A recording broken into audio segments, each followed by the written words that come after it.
Good morning, everyone. Acá tu host Rodri Cañas y como es promesa, vuelve a estar acá como invitado Víctor. ¿Cómo estás, Víctor? Hola, hola, ¿qué tal? Lo prometido es deuda, vamos a hablar hoy día de lo que prometimos. De Makoto Shinkai, específicamente sus últimas 3 películas se pueden conceptualizar como una trilogía, no de manera conceptual, pero no trata la misma historia. Claro, Y obviamente acá va a haber muchos spoilers. Entonces recomendamos haber visto las películas para mínimamente entender de lo que hablamos.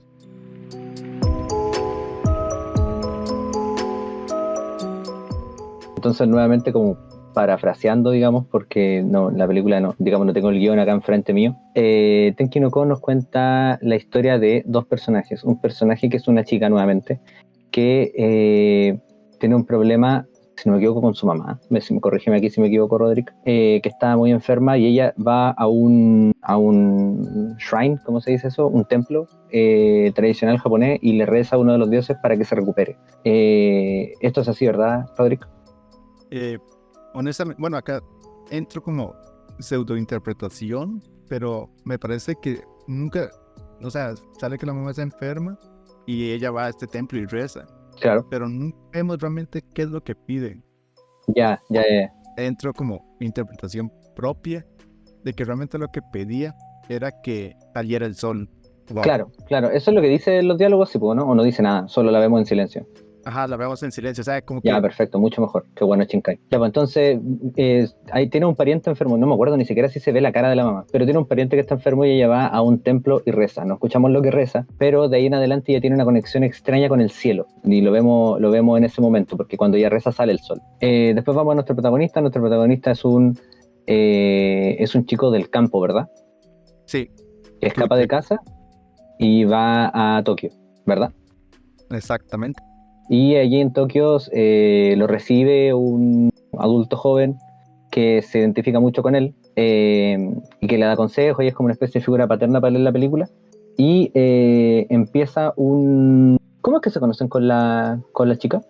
¿Tú que la viste ayer? Ok, lo que ocurre es que él empieza a trabajar como asistente de este adulto, el señor Hyuga, y lo que ocurre es que antes de que él pueda trabajar con él va al McDonald's y esta muchacha lo ve de como desnutrido, la ve como una persona que no tiene hogar y le regala una hamburguesa con buena acción. Después de eso empieza a trabajar con el señor Hyuga y en un momento él se encuentra un arma botada y se la guarda porque sí. Y después de esto ve a la protagonista como hablando con unos señores mayores así como enfrente de un motel y él interpreta que la están acosando y que le van a... No sé si puedo decir la palabra en YouTube, pero Que le puede pasar algo grotesco. sí. Y entonces decide de ayudarla y así es como se conocen y se meten en estos problemas. Y como para defenderla, dispara la pistola al aire y esto va a tener consecuencias más adelante. Y así es como que generan esta conexión. Después de eso, ella lo lleva al templo y ahí es donde le muestra su poder de que si le reza al cielo, deja de llover, porque están en época lluviosa. Perfecto. Bueno, de ahí en adelante la película obviamente avanza, todo el segundo acto de la película como todo segundo acto ocurren un montón de eventos. Lo principal que ocurre es que ellos dos empiezan una especie de negocio online en el que cuando la gente quiere que no llueva, por ejemplo para un cumpleaños o algo así, ellos les proporcionan que salga el sol. Entonces empiezan a trabajar en esto, mientras que en paralelo se desarrolla una trama en la que los están buscando, si no me equivoco, por el tema de la pistola. Y además el protagonista se escapó de casa, entonces como que hay hartas cosas ahí con las que juega la película. Todo llega a un punto en el que se dan cuenta de que hacer esto tanto tiene efectos en la protagonista. ¿Cómo es que se llama la protagonista, Rodrigo? Ina, Todo esto está teniendo consecuencias en Gina y mientras más le pide al cielo que salga el sol, ella se empieza a desaparecer. Básicamente, de hecho, van a donde personas que como que entienden este folclore y les explican que ella es como un sacrificio a los dioses de la lluvia y que ella tiene que desaparecer para que deje de llover y salga el sol. Y que cada cierto año eso tiene que ser así. Entonces los protagonistas como que no quieren obviamente aceptarlo, pero Hina se da cuenta de que como que no hay manera de detenerlo y bueno, tienen un momento en que se despiden, que tienen como un momento bien íntimo y Hina desaparece. Muy parecida a la película anterior, en la que en la mitad de la película el protagonista masculino pierde a la protagonista femenina y tiene que recuperarla. Solo que ahora no es como a través del tiempo, sino que literalmente tiene que como que doblarle la mano a una leyenda. Por eso digo que son similares. Y claro, analiza cómo poder ir con ella. ¿Y cómo es que descubre el mecanismo mediante el cual llegar a ella? Porque, claro, en Your Name es con el saque que ella produce, que tiene su conexión literalmente, tiene como su esencia, porque lo hace con su cuerpo. Pero ¿cómo es que descubre la clave para llegar a ella de nuevo en El tiempo contigo? Él recuerda que Jodoka, que se llama el protagonista, Ujú. recuerda que Hina le mencionó y le contó dónde lo hizo y todo. Entonces, La primera vez. ajá, él va al templo y hace lo mismo, reza para ir con ella.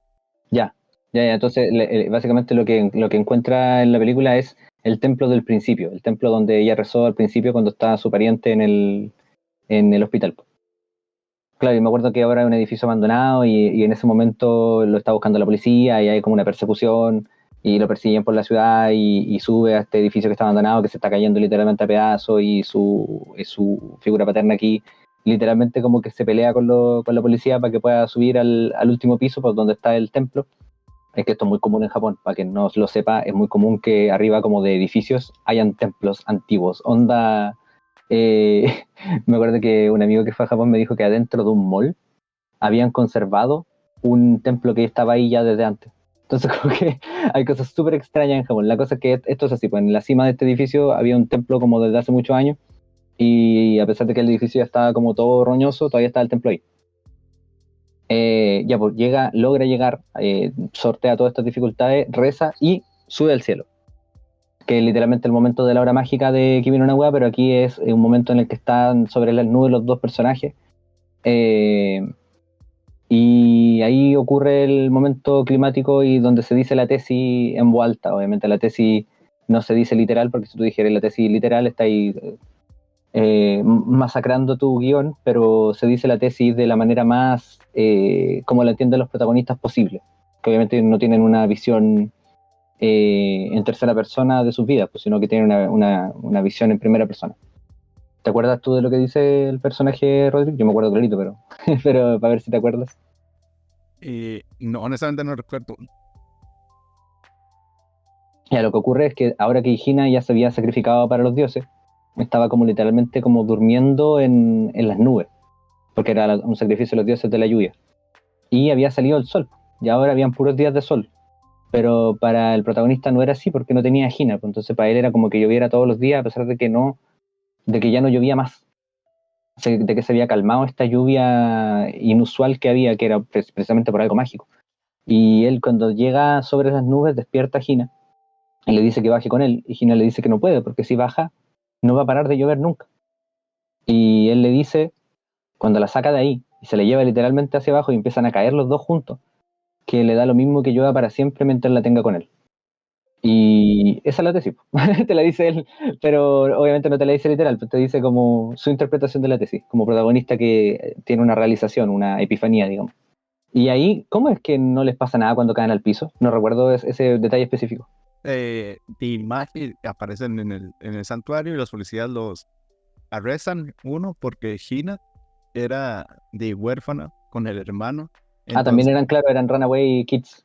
ajá, los envían a un orfanato, mientras que Hyuga le hacen todo el juicio por la pistola y de haber disparado y huir de la policía, y está como prisión preventiva, pero lo regresan a la isla, al pueblo donde él nació, y ahí se gradúa y decide volver a Tokio. Ahí descubrimos que ya que Hina no se sacrificó, los dioses hicieron que lloviera como por 5 años y Claro, provocó. cumplieron su promesa, digamos, de que no paró nunca de llover. Ujú. Y, Hasta y obviamente, como llovió 5 años, ujú, está inundado todo en Tokio. Tokio ahora es como Venecia. y al final Hyuga empieza a caminar por en eso, por Tokio, y se topa a Hina, y ahí sale el sol, y hablan y ya, y termina la película. O sea, no sale el sol, según yo, como que hay un rayito de sol. Bueno, un rayito, sale el sol, Víctor. Ah, sale el sol entero, sí, qué raro eso. Ah, no, Ese, no sale el sol como... Sí deja de llover y sale como rayitos, o sea, sale el sol, me refiero que dejó de llover. claro, claro. Eh, y eso, ahí termina. Hay mucha gente que critica ese final. Hay mucha gente que critica mucho, bueno, por muchísimas razones diferentes, pero la que me parece un poquitito más sesuda es que dicen que es como medio efectista y como demasiado te quiero hacer llorar. El que ya habiendo terminado la película se encuentren de nuevo y se miren y corran el uno al otro. Como que hay gente que le parece medio cursi y necesario ese último momento, como medio redundante. A mí no me lo parece. Siento que tenían que tener obviamente un momento en el que los dos vieran la ciudad y las consecuencias de su decisión, porque es necesario por temas de ser coherente digamos, con la tesis. Básicamente, como tú tomaste la decisión de que lloviera para siempre, que se inundara todo, bueno, tenéis que verlo. O sea, como que no es como si total yo me voy a ir a otro país y no lo voy a ver nunca. Como que obviamente tenían que tener una escena donde vieran todo inundado y ellos estuvieran juntos. Entonces me parece que esa escena era muy necesaria. Por otro lado, la gente critica de manera nuevamente superficial el final de manera más contextual, en el sentido de que si estuvo mal o estuvo bien, que dejaran que todo se inundara y para estar juntos. Como se lo toman como un nivel muy, muy literal y es como, vale la pena que una niña se salve espero que llueva para siempre en Tokio y que mucha gente obviamente se va a inundar y va a perder sus casas y todo el tema. Hay gente que se lo toma como así, como muy literal, siendo que evidentemente, al igual que la película anterior, es como un cuento moderno, un cuento folclórico, pero en Tokio, en el Tokio con edificios. Entonces, nuevamente, como es un cuento, tomártelo literal es como un poquitito como, ya, po. ¿Tú no pensarías que literalmente en las películas de Disney donde los animales hablan, porque las hacen un poco más evidente, digamos, que eso tiene como realidad en ese sentido? Po? La inundación de la ciudad no es una literalidad, es una alegoría, ¿no? ¿Cachai? Pero bueno, hay gente que le critica esa parte, dicen que está mal la decisión que tomaron, que fue muy egoísta, que todo se inundara solo para que ellos estuvieran juntos, y etcétera. De que hay gente que lo dice, lo dice. Eh, pero eso siento que es tomarse literal una cosa que evidentemente no es literal. Mm, ¿Qué piensas, Roderick, tú de la película? Creo que de las tres es la que menos, no sé, no tuve conexión. Ya, Pero primero tengo que decir que hay una escena que creo que es la escena más íntima, que es cuando ¿están en Hyuga, el motel? ajá, están en el motel y en ese momento Hina le pregunta al protagonista si le gustaría que dejara de llover y él responde que sí. Y en ese Claro, momento vemos, no sé si puede ir desnudo técnicamente sin bata y vemos cómo está desapareciendo. Y fue como una pregunta de que al final de que era para saber si ella se iba a quedar con él o, o dejarse desaparecer, desvanecer. claro, Gina en el fondo le está preguntando, ¿qué te gustaría? ¿Que saliera el sol o tenerme a mí? O sea, la decisión que ella quiere tomar. Ujú. Porque ella, como está enamorada de él, quiere hacerlo feliz, po, en el fondo. Y ella sabe que él se va a hacer cargo del hermano, por cierto, porque Gina tiene un hermano y esos son detalles que no explicamos porque obviamente no, las 2 horas de película no caben en 10 minutos de explicación. Pero creo que esa es, o sea, la puesta en cámara, la parte de color. Yo creo que, creo que es la escena de la película. Creo que tiene mucho corazón. Y si no fuera por esa escena, me valdría mucho porque tengo un problema muy grande con el protagonista y es que tenemos que suponer mucho sobre el protagonista, sobre todo la gran motivación de él de ir a Tokio. O sea, entendemos que es de un pueblo y escapa, Ujú. pero, o sea, escapa de la casa, pero nunca entendemos el por qué realmente. O sea, no, es como, ok, se fue de la casa, ok, y ya. Y es como lo que inicia la película de él llegando a Tokio porque decidió escaparse. Pero al final nunca conoció realmente el protagonista. Conocemos más a Hina y eso que es la coprotagonista. Y creo que es mucho más entendible Hina que de como queda huérfana con el hermanito, ella decide tomar ese rol materno ante él y se empieza a sacrificar. Le toca madurar, ya que ella tiene como 15 años y empieza a trabajar en el McDonald's, buscar cómo lograr sobrevivir con su hermano. Y creo que eso es lo importante de la película que tiene que ver con el mensaje de que al final Hina no se toma a ella como la primera prioridad, siempre está para sacrificarse, entre comillas, Sí, por otras personas, como puede ser para el hermano o para el protagonista y para el mundo, para que deje de llover. Y al final, esto de que Hina le pregunta al prota si está feliz con su decisión de que todo Tokio se inundara, él dice que sí. Creo que la película habla mucho sobre esta, ¿cómo llamarlo? Como amor propio, como un individualismo, pero me refiero como un individualismo sano. No sé si me lo claro, crean. o sea, amor propio, digamos, de respeto propio. Ajá, de que Hina no tenía que estar sacrificando por todo el mundo, no tenía que tener, se me olvidó, el complejo de... De Salvador, el complejo de mártir. Ajá, ese, gracias, Víctor. Sí, definitivamente un tema que trata la película, o sea, definitivamente sí. ¿Qué te parece a ti que es la tesis de la película? Si te soy muy sincero, Víctor, ¿Eh? mm, mm, no se me ocurre. Te voy a ser sincero. ¿No Acá, te, acá no te gustó nada la película? no vi la película, vi un resumen, no, mentiras. Creo que el problema muy grande fue que se me hizo muy fácil leer la película como tal vez puede ser una alegoría al cambio climático que estamos acá. No, nada, nada, nada, nada. Así lo sé. Pero el problema es que es como muy fácil hacer esa lectura y me quedé muy así, como que tal vez en lo personal, para mí el cambio climático es un tema muy grave, es un tema muy serio. Claro, tú vives en una isla, ¿verdad? Ah, Tú vives en una isla, ¿verdad? no, no, no, no, no vivo en una ¿No? isla. No, No, no, pero es que no me acuerdo dónde me dijiste que era, Roderick. Me dijiste hace tiempo y no me acuerdo. no importa, Víctor, no quiero que se me da Bueno, la palabra.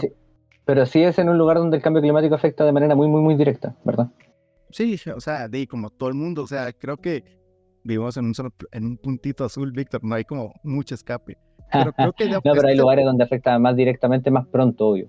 sí, entonces, digamos, yo creo que como que es un tema que para mí en lo personal es muy importante y es este concepto de la ayuda individualista, de como, Víctor, si dejas de tú usar popotes y empiezas a caminar en vez de usar carro, vas a salvar el mundo, Víctor.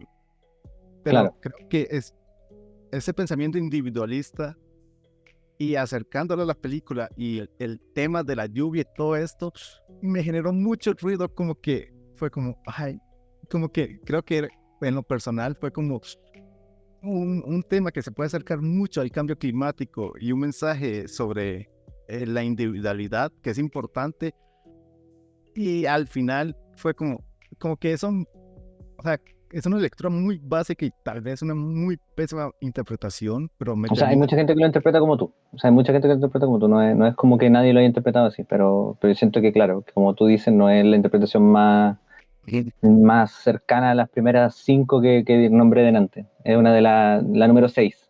Sí, pero por eso mismo digo, o sea, como que es algo, un tema que en lo personal me importa y como con digamos, la idea controladora de la película, como que juntándolas me opacó como todo lo demás. Además de que en lo personal, tampoco fue como que empaticé mucho con los personajes y creo que al final la película termina siendo sobre quiero decir la maduración, pero entiende Dora como Gina madurar, pero madurar de una manera que no tiene que hacerlo de ella todo. Y el protagonista de crecer, de tener una figura paterna, que en este caso es el señor Hyuga, creo que se me da el nombre. No, sí, el señor Hyuga, que él está apelando sobre tener la custodia de su hija y pone en riesgo todo eso para salvar al protagonista, para que pueda ir con Gina. Y creo que habla mucho sobre madurar, creo que es un viaje de crecimiento. Sí, es un viaje de crecimiento, absolutamente. O sea, aparte con el protagonista huyendo de casa en un barco, o sea, no podría ser más literalmente un viaje de crecimiento. Eh, a ver, la lluvia es tristeza, es, es transparentemente literal. O sea, no, la ciudad está lloviendo, la ciudad está llorando, eso es lo que ocurre en la película. Y hay ciertas personas, eso es lo que nos dice la película alegóricamente, que pueden detener la lluvia en nuestras vidas. Son personas como tan luminosas que como que parece que tuvieron una conexión divina, que literalmente pueden detener la lluvia. El tema es que cada vez que estas personas están ahí para nosotros y que nosotros como que abusamos un poco de ese poder que tienen eh, esas personas empiezan a desaparecer. Empieza a quedar menos esencia de esas personas porque literalmente están viviendo para ti, porque tú no te haces cargo, digamos, de tu propia tristeza y estás dependiendo de un tercer recurso, digamos. Eh, Tokio en este caso es simplemente un escenario. Tokio no es literalmente la ciudad de Tokio. Por más que a Makoto Shinkai le encante Tokio, siempre la ponga. De hecho, podría haber ocurrido en un pueblo esto, pero igual ahí sí se ve un poco ante el efectismo de... pero igual no, porque Tokio es una ciudad muy triste. O sea, eh, los índices de depresión son altísimos en Tokio. O sea, de que el que él ponga a Tokio como una ciudad donde siempre está lloviendo, donde siempre está llorando, no es al azar tampoco. Eso respecto a la lluvia. Con el cambio climático no tiene, según yo, absolutamente ninguna relación más que visual. Y sobre el inundarse al final, también tiene una relación visual muy directa, pero no tiene ninguna relación alegórica. Claro, el tema con el protagonista es que hay muchos runaway kids en Tokio y en Japón en general. Hay mucho maltrato por parte de los padres a los niños y muchos niños huyen de casa para evitar el maltrato. Igual se da a entender un poco eso en la película, pero es bien sutil y a lo mejor por ahí no enganchaste por eso. También otra cosa, que la película trata mucho el tema del abandono, o sea, del no tener figuras paterna y materna en tu vida, o sea, ser como un niño que se cría solo, así como lo salvaje, que es literalmente lo que le pasa a Hina y al protagonista, que los dos están creciendo solos, haciéndose cargo de sus vidas, cosa que no deberían estar haciendo porque son unos niños, ¿cachai? Y esto lleva a que adopten el rol de mamá y papá en la vida del otro, lo cual es rarísimo y medio turbio, pero está bien. O sea, de hecho es una cosa que ocurre en la vida real. O sea, la gente adulta que ha tenido una cierta ausencia en su vida, después cuando tiene parejas, sus parejas por lo general cubren esas necesidades que no cubrieron sus padres. Y pasa aquí con Gina y con el protagonista, que empiezan literalmente como a jugar a la mamá y el papá y tienen literalmente un hijo, que es el hermano de la Gina. Y ella empieza a ser la mamá no solo de su hermano, sino también la mamá del protagonista. Y él empieza a ser el papá no solo de Gina, sino también del niño. Eso pasa también en la escena del hotel, que es la que te llamó la atención. En el fondo era como, si yo desaparezco, tú vayas a cuidar a mi hermano. Y es porque le está literalmente cediendo como una especie de custodia paterna sobre el hermano. La película habla a un nivel bien profundo, yo creo, sobre este tema. No lo toma como con ligereza en lo absoluto. Y esta es una de las muchas interpretaciones que tiene. Respecto a cómo tenemos que sanar ciertas cosas de nosotros mismos para poder amar bien. Existe un tema con la posesividad sobre la figura femenina en la película, que es literal que el Hyuga está intentando tener la custodia de su hija y el protagonista está teniendo, digamos, como control sobre la Hina, ¿cachai? Y como te digo, se supone que el protagonista es el que debería hacerse cargo de su lluvia, no Hina, y es como un error que esté como dependiendo de ella y como poniéndola en ese espacio vacío que tiene. Y lo que logra a lo largo de la película es desarrollar ese sentido de responsabilidad para con sus propios sentimientos. Y por eso sube y le dice que ella debería ser una persona individual, que no debería vivir para nadie y que debería guardarse el sol para ella misma, en el fondo, que ella sea su propio sol, no ser el sol de la vida de alguien más, y que a él lo deje con su tristeza. Eso es lo que le está diciendo. Déjame con mi tristeza, yo me hago cargo, y tú vive tu vida. Eso es lo que le dice cuando le dice, me da lo mismo que yo haga para siempre, yo prefiero tenerte conmigo. Es como, no te desvías por mí, vive por ti, y yo me hago cargo de la lluvia. Y después, claro, pasan los años y está todo inundado.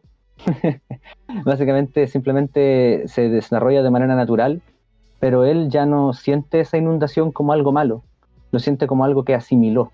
¿Se entiende? Es como su mundo interior es Tokio y ahora está todo inundado. Pero le dice, ¿estás feliz con la decisión? Sí.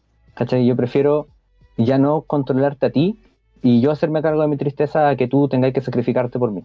Es una manera mucho más sana de amar. Y yo siento que en verdad de eso se trata la película. Como de que si no tratamos nuestros temas personales y nuestra ausencia, no podemos amar bien a la gente.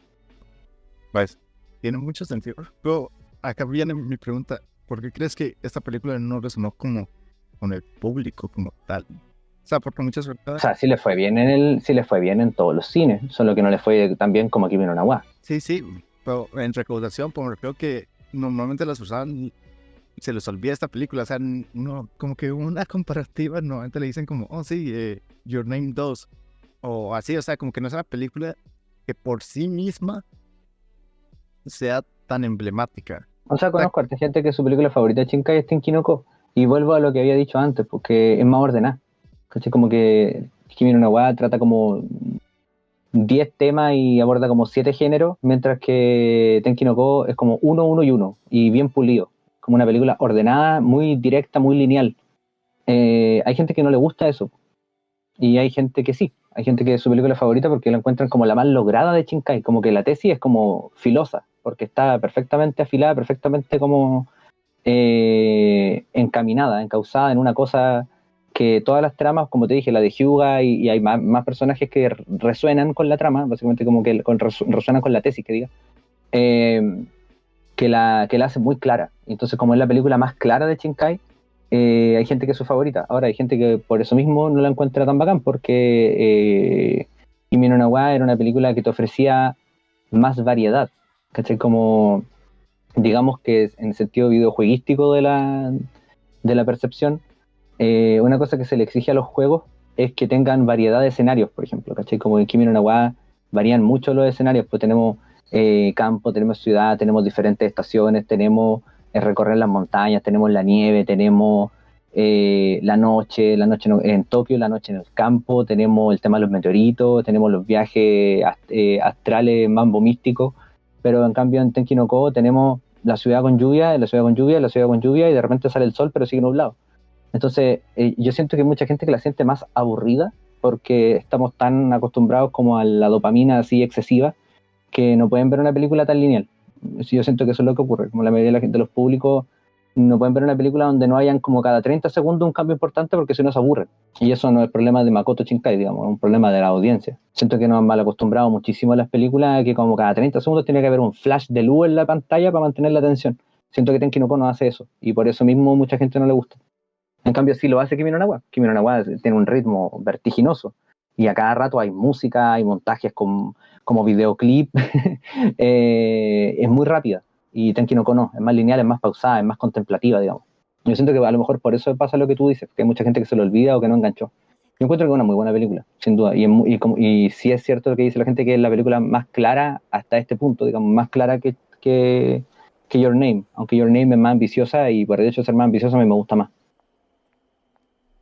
acá, digamos, como en resumen sería, Your Name se arriesgó a intentar de abarcar mucho. Lo logró a medias, No, lo mientras, logró como 92%, o sea, caleta, no lo logró a medias.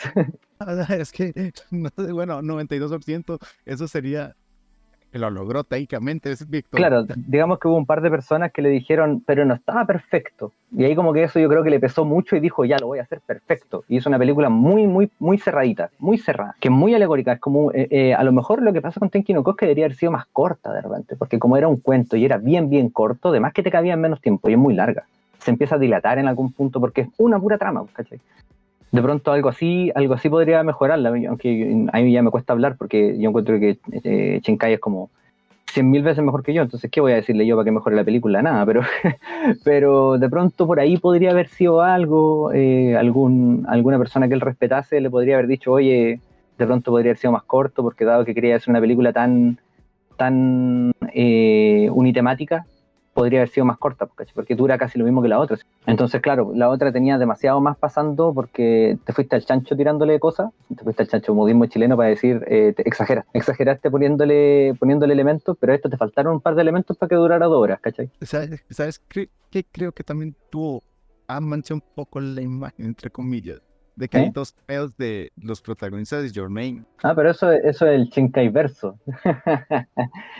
Que está como que, no quiero decir de que manchó la película como ya no funciona, sino de que la conversación fue como, oh, ¿viste los cameos de los personajes de Your Name?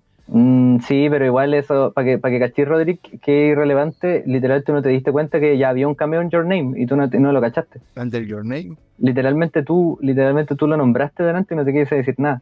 cuando dijiste la profesora dice tal cosa, la profesora de Your Name es la profesora del Jardín de las Palabras.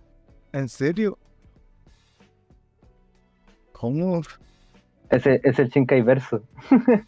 Básicamente, después de que termina la relación y el escándalo que queda en el Jardín de las Palabras, ella se muda al campo y empieza a hacer clase en el campo. Y está en Your Name, po. Y ella se muere en el meteorito de la wea, pero gracias a Your Name no se muere en el meteorito de la wea. Es cine, Víctor. Es cine.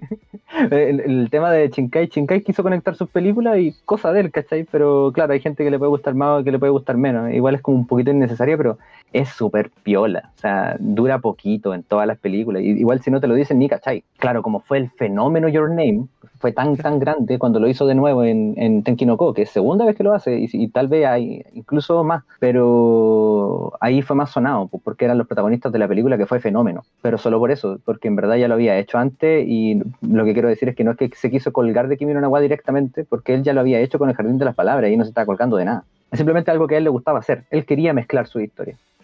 No lo sabía, no lo había pensado. Claro, o sea, lo que te digo es que no es una evidencia de que se quedó sin imaginación, porque él ya lo había hecho antes en la película, que según todo era la más imaginativa, hasta Suzume. Sería todo. Ya saben, también nos pueden hacer cualquier recomendación, ya sea de series, películas, cómics, lo que sea. Déjalos en los comentarios y yo lo checaré. Víctor no, que nunca tiene tiempo. Yo lo checaré y nos vemos en el próximo episodio. Muchas gracias por escucharme dar la lata. Chau, chau. Goodbye.